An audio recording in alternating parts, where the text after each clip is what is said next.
What if working less could make your business grow more? Today I'm joined by Brad Ferris, personal growth advisor at Anchor Advisors, to challenge the toxic startup hustle and explore how healthy, creative, and sustainable work are the keys to real success. We're talking sleep, tech, mindfulness, and why doing more might be killing your momentum. If you're an entrepreneur chasing growth without trying to burn out, this episode will shift your mindset.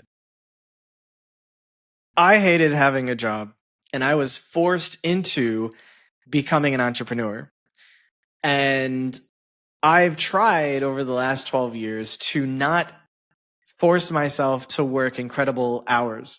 And there was a point where I was a startup founder and had been living in Asia all these years, and I came to start understanding the way Western people do startups. And everyone was saying, you've got to grind every day, you've got to hustle every day, you've got to, eat, sleep, and, breathe your company. And I was like, why? Yeah, it's a good question. Yeah. Why do we have to do that? Well, so much of startup culture comes out of the Silicon Valley mindset.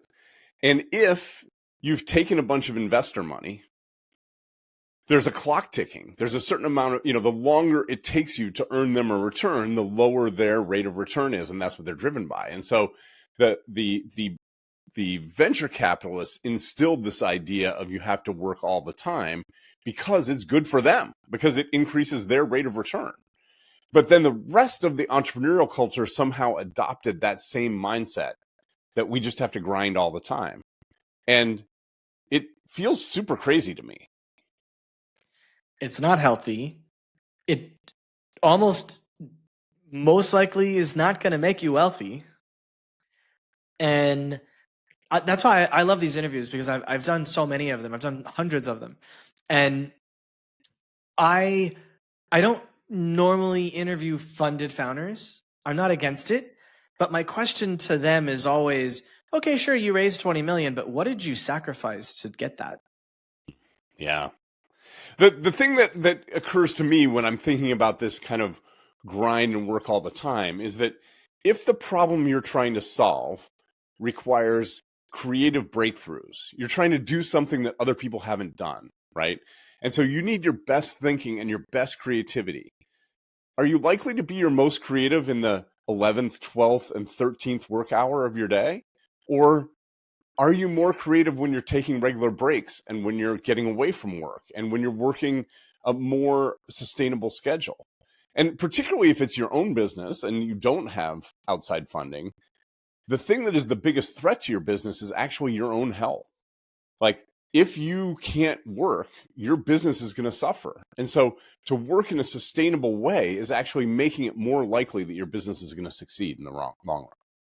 What I like about being an entrepreneur is that I can work when I want to, and I can not work when I don't want to. Mm-hmm. And what's funny is I have friends in Portugal who they're like, "Oh, you're so wealthy. You're not working right now. Like we're at work in this office, and like you're just off going for a walk or getting a massage. Like you're just doing whatever you want." And I'm like, "Yeah, but when I'm not working, I'm not making money." That's right. And I'm not working because I need to stay focused, and I can only focus if I'm not working all the time. A lot of people don't realize your brain is only really able to focus for 2 or 3 hours a day. And I still find myself some days working 12, 13, 14 hours. And I try not to. But right now, my fiance is not here. And I have the time to get a bunch of stuff done. So I'm trying really hard because I know I'm going to Vietnam in a few months. And when I get there, it'll be a lot harder to do any of this stuff because most people I talk to are in the US. So I'm grinding now for the next 2 months because I can, because I know once I get to Asia, I won't be able to work this hard. And so I'll have to be more focused. I mean, even in that situation, I have a hard time focusing the longer I work. The longer I work, the more I find myself wandering down through rabbit trails, and then the next day having to redo work that I thought I had gotten done the day before. And so while it feels productive to keep working, and I'm someone who gets a lot of intrinsic pleasure out of work, and so getting things done feels good. But if I stand back and say, oh, but those last few emails that I wrote didn't really get the answer that I wanted them to get, and I'm having to redo stuff from the night before, am I really making the progress that I think I'm making? Even in the situation that you're talking about, I think getting up and taking a walk every couple hours, or just doing something that is pleasurable to you, that's rejuvenating, is more likely to have increase your focus and creativity and allow you to make more progress. Yeah, that's why I go to the gym every morning before Yeah. I start to work. Although, to be fair, I'll get up and do a little bit of work and then go to the gym and then go back to work. Just that I feel like I've kind of earned the gym in a way. It's like, okay, like I responded to some emails, I did this. Okay, yeah, I can go to the gym now. Everything else can wait. But you're hitting on something that's really important there. The other thing that I feel like happens a lot with startup founders is that we kind of ignore our bodies. That we feel like we're just all head. We're just here to get work done. And the truth is, our head is connected to the rest of our body. And if we're not getting good sleep, and for myself, what I've found is regular exercise is probably the thing that helps me have the most energy and focus through the day. And so getting good sleep, getting to the gym, those things maximally increase your productivity and your ability to solve problems during the day. It's funny you mentioned sleep. Yesterday, someone from the telecom company came and they broke the cable by accident when they were messing around. So I live in a building, it's like 6 stories tall. And so there's a box that manages several floors. And so there's several boxes in the building.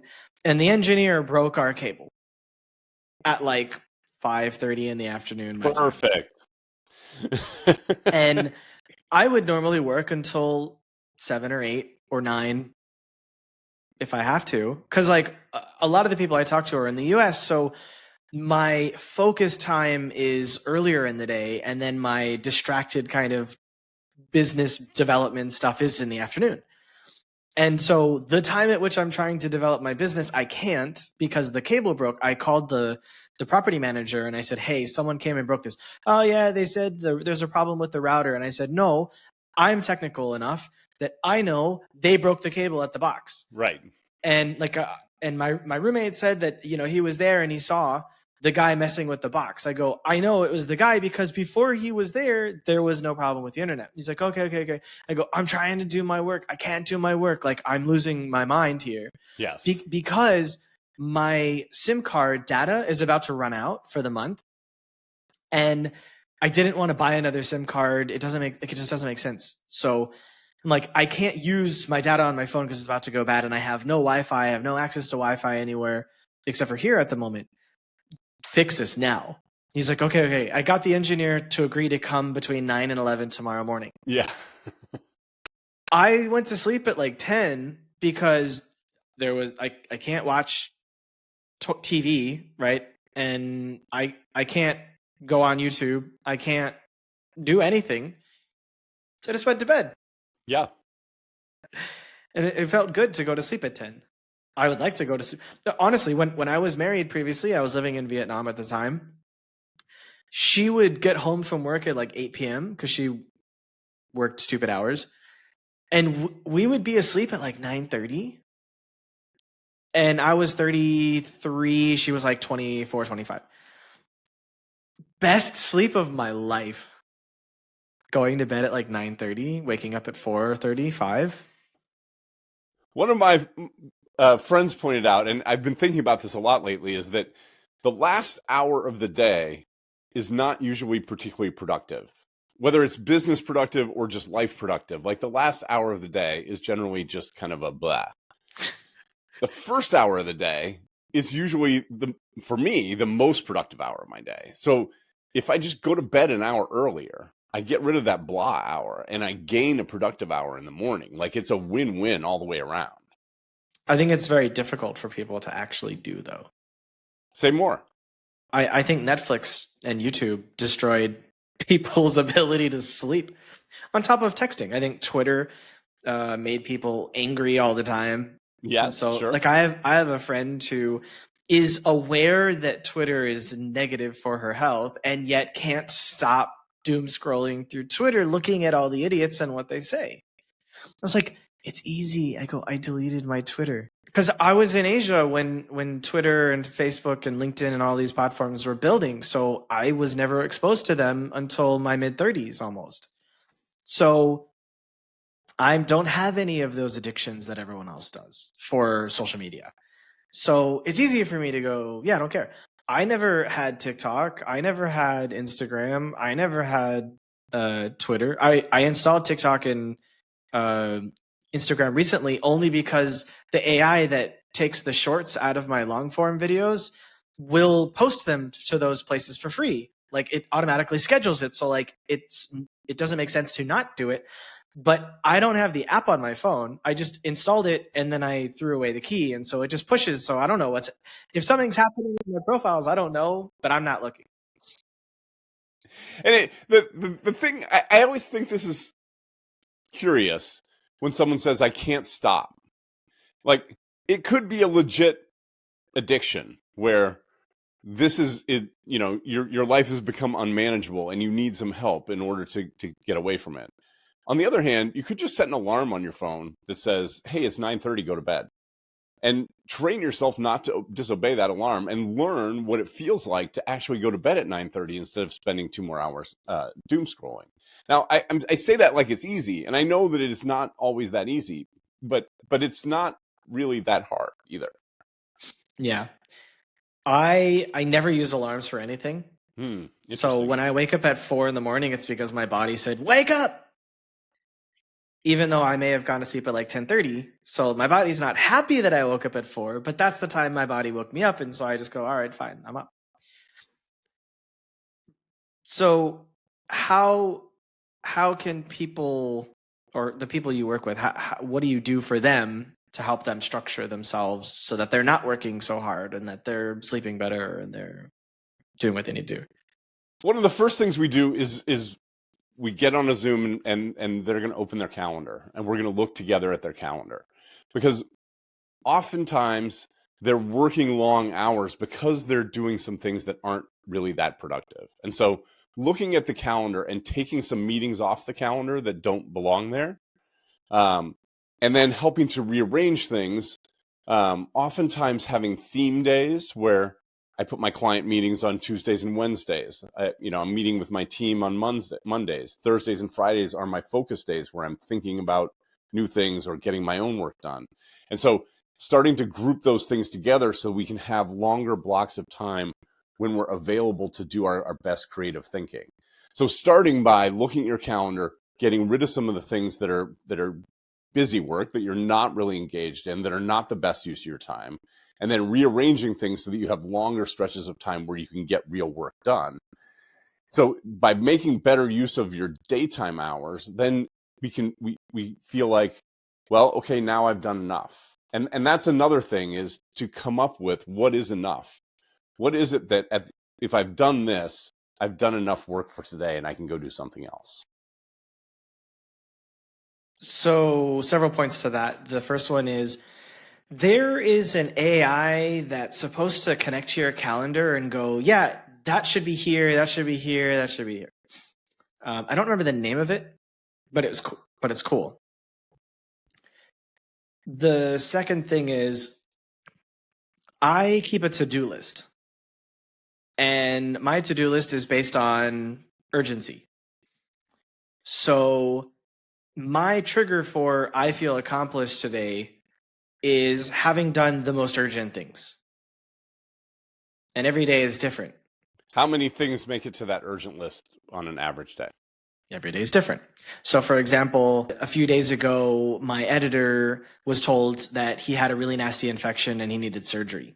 Ooh. Emergency surgery. I was thinking, well, damn, that's bad. I hope you're okay. But also, crap, I have to now edit 2, 3, maybe 4 episodes because he could be recovering for a few weeks. So I then had to push everything off and edit 2 episodes. And my shorts were clipped, but they weren't like edited. So like the tool I'm using, it automatically generates clips from your videos, but inevitably you have to edit every single one of them by getting rid of 20, 30, 40 seconds so that people will watch to the whole end, because a lot of stuff is nonsense. So, and then you have to add music, you have to add captions. Of course, these are 1 clicks, but you have to do it, then you have to export it, then you have to schedule it. And so I had to do that because I was out of content. 2 days had gone by and I had no content. So when I finished those two things, then I had to do this. And then like almost half the day was gone by the time I got everything done. And all of the things that were urgent for me were now going to happen at the end of my day rather than the beginning of my day, which is when I try to do my focused work. Because he told me the day before the episode needed to go live. Mm-hmm. So I had no choice. And because I didn't want to do one episode right there and then another episode the day later or whatever, I just did them both at the same time so that I have 1 week's worth of content because I'm publishing 2 episodes a week. So I try really hard to stay focused on things. Now, part of what I'm trying to do right now is I have a few services that I'm getting ready to launch and I want to be able to run ads to them. So I went on ChatGPT and I created like ad scripts and concepts, but I haven't been able to do anything with them. Because then I realized that while I have the Google Analytics code in my pages, I don't have the triggers and the events and the conversions. And like, I don't know anything about this stuff because I always have people to do it for me. And I'm like, well, before I can run ads and before I can do anything else, I have to figure out how to set up Google Tag Manager and how to figure out GA4 and how to get the Meta pixel into Google and the LinkedIn pixel into this so that later on, so not only can I have these key events if someone wants to become a guest or if they want to become a sponsor or they want to have me train them on this thing or that thing, I don't have a way to track any of these events. I don't know how to do any of it. So it doesn't make sense for me to figure out how to make an ad and publish that ad if I don't have a way to track any of this stuff. So today, I've been spending my time figuring out how all of that stuff works. And I've watched a ton of content and I still have no idea how any of this stuff works. And so my day is being wasted trying to figure out how to do this because nobody can make sense for me of how do you do this the right way? Because I have multiple pages inside the website that have multiple different audiences. And so I'm like, do I do them in Google Tag Manager? Do I do them in GA4? Why are these things duplicated? But they're both Google products and they have a million different places you can click and none of it is organized correctly because Google doesn't know how to do UI UX management for shit. So that's a classic. So there's two things there that I want to talk about. One is a concept from Dan Sullivan, which is who, not how. That you lost a key employee there, at least for a certain period of time. And now you're digging in deeply to all these technical details that is not necessarily the best use of your time. Is there another who that could do that for you? Instead of spending the time watching the videos, could you spend some time on Upwork and find yourself someone that could do that for you, who could get it done in 15 minutes instead of the couple of hours that you've already taken and gotten yourself more confused than you are clear? So that's one concept that I would work with clients on. The second is when our to-do list is what we use to determine whether we're done or not. Our to-do list doesn't know what else we have scheduled during the day. And so there might be 5 urgent items on my to-do list, but if I have a day full of meetings, I'm not going to get those 5 items off until sometime late in the evening. And so again, looking at, is it reasonable for me to get those things done? And if not, if I can't move any of those things on my calendar, who could get them done so that they can get done without it having to be me necessarily? And so the problem with the to-do list is it doesn't necessarily respect the capacity that we have to get things done. So I have a running to-do list. So I'm constantly adding and taking things off, but I organize it by urgency. And in fact, I built a software, to-do list software, that sorts by urgency. I'm now trying to integrate Gmail and Google Calendar so that an AI can read the details of my emails and suggest tasks for me. And then it can analyze my calendar and push tasks, the most urgent tasks, into my calendar in between the other calls and things I'm doing. I'm trying to build this right now for myself. And I think a lot of people would probably want to pay for it too. So similarly, I love where you're going with this. Having a to-do list makes sense.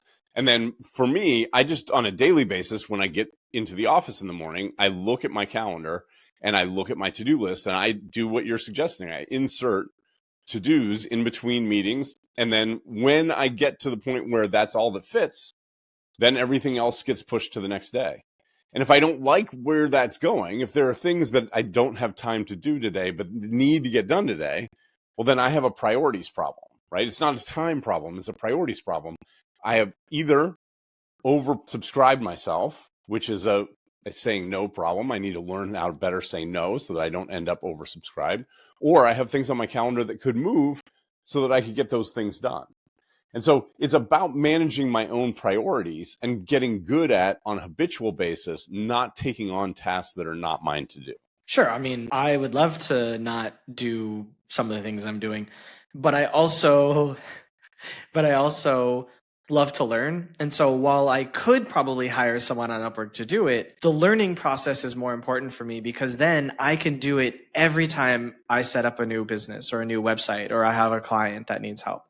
So if I pay someone to do it, I'm also losing out on the opportunity to figure it out for myself. Yes. But that stuff, the Google stuff, that I don't have someone on my team that does it. It was just the editor that I was taking on as responsibility, only to find out that there was no need for surgery after all, because his infection was starting to heal. Good news. Good news for both of you. It's great, because he lives in Pakistan, and I was like, man, I don't know. I feel bad. Like, this looks really bad, and I'm afraid he doesn't actually need surgery, or if he has surgery, that he's going to lose his arm or something. I didn't want to tell him, but I'm like, I feel scared for him. Mm-hmm. But I didn't want to tell him because he's young, so I didn't want to scare him. So I'm happy that everything turned out. But yeah, I like the idea of having people to do things. I want to learn how to set this stuff up, but I would like to have someone to run the campaigns for me. I don't want to run the campaigns. But even learning to set it up, I might challenge you that by the time you have another campaign to set up, those interfaces will have changed.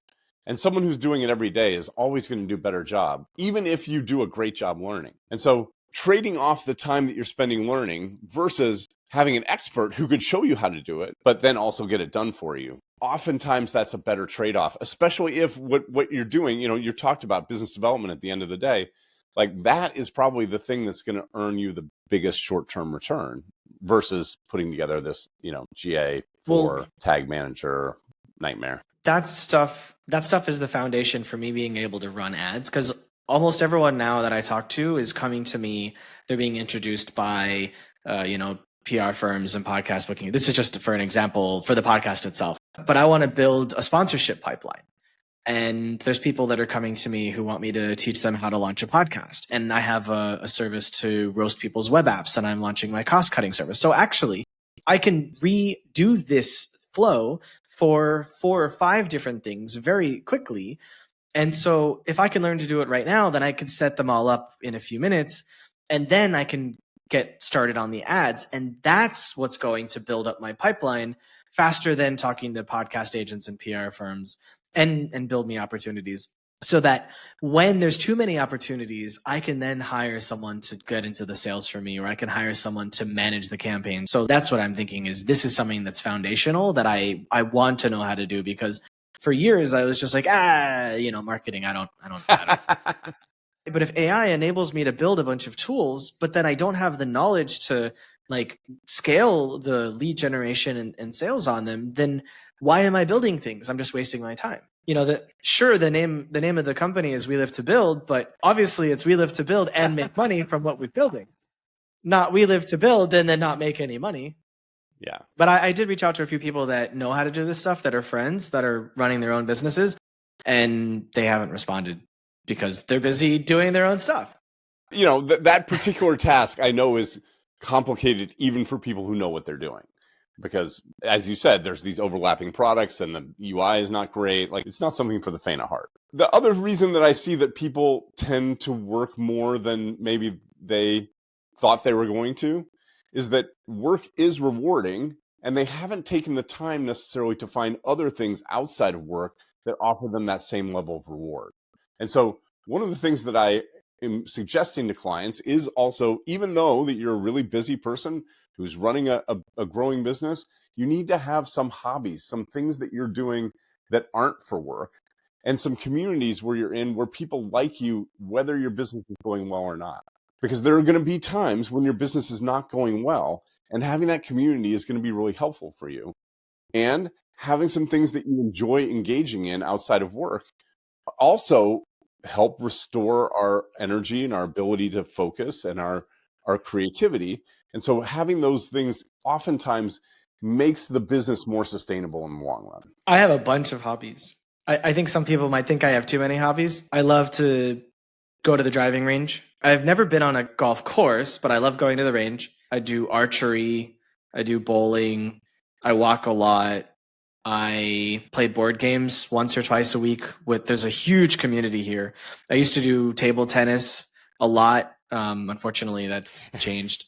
Well, because there was a community that was being organized on the weekends and it was nearby, but then they decided to rent their own warehouse because the demand was so large, but they moved north of the airport and it's like $20 to get there by taxi. There's no public transportation. It's like $20 each way.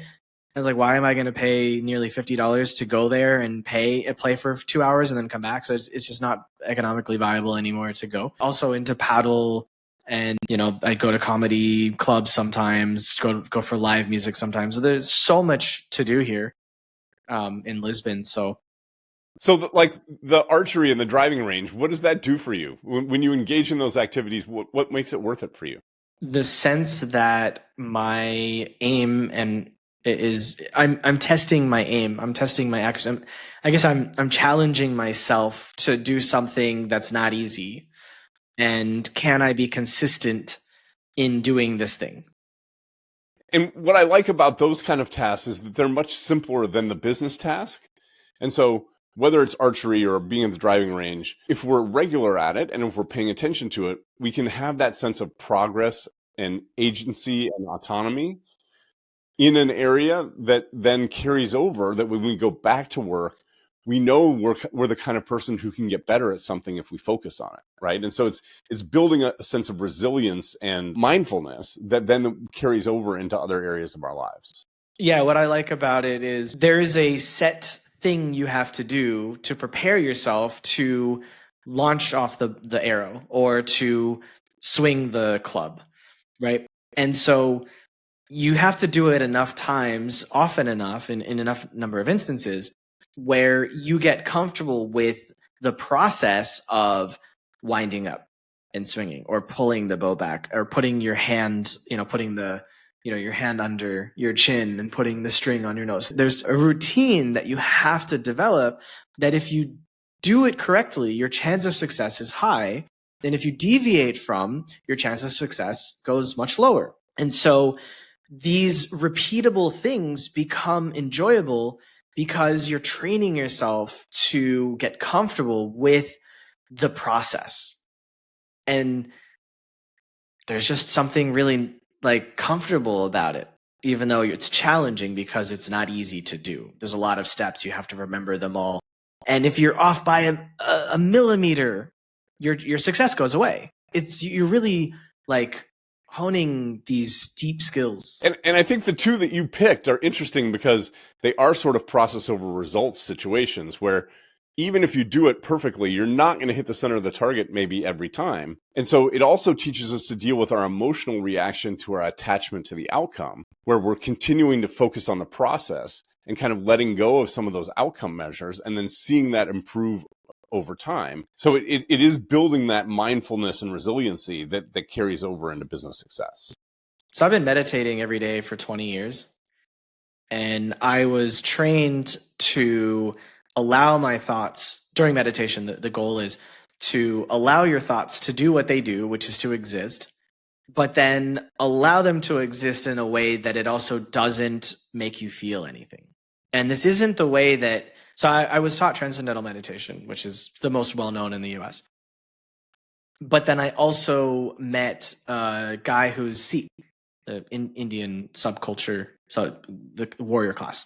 And he taught me about the letting go part, because the transcendental meditation says you have a mantra and I'm going to give you this mantra. This is the mantra you're going to use the rest of your life, and you're going to repeat it. And if you lose the mantra, then you go back and repeat it again. And I said, well, that's stupid. And then he taught me, you can keep your mantra. That's fine. But maybe you can use your mantra as a trigger to start the meditation process and then let everything just exist as it is. And if you find yourself allowing these thoughts without fighting them, without trying to understand them, then you end up being able to step outside of yourself and observe these things without reacting to them.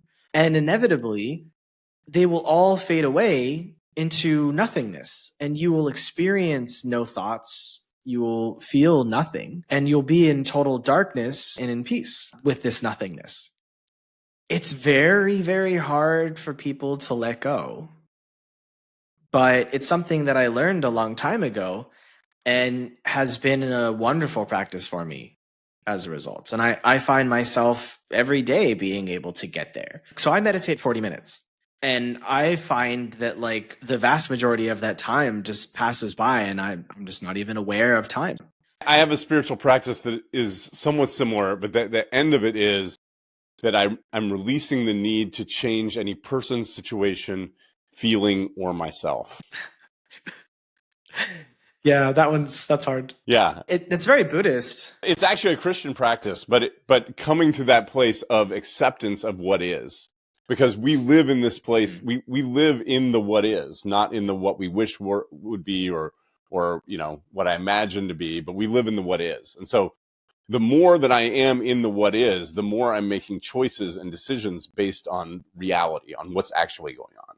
I think Buddhism is it teaches this as well, where it says, when you want, you suffer. And so if you give up your desires and your needs and your wants, then you can free yourself from suffering, which is also very, very hard for people to do. But I think it's a strong correlation with meditation in that if you can give up those needs, then you'll be rewarded with the bliss of nothingness. I know this sounds awful, but it's extremely peaceful. My eyes are closed. I've got a face mask on. Not a face mask, an eye mask.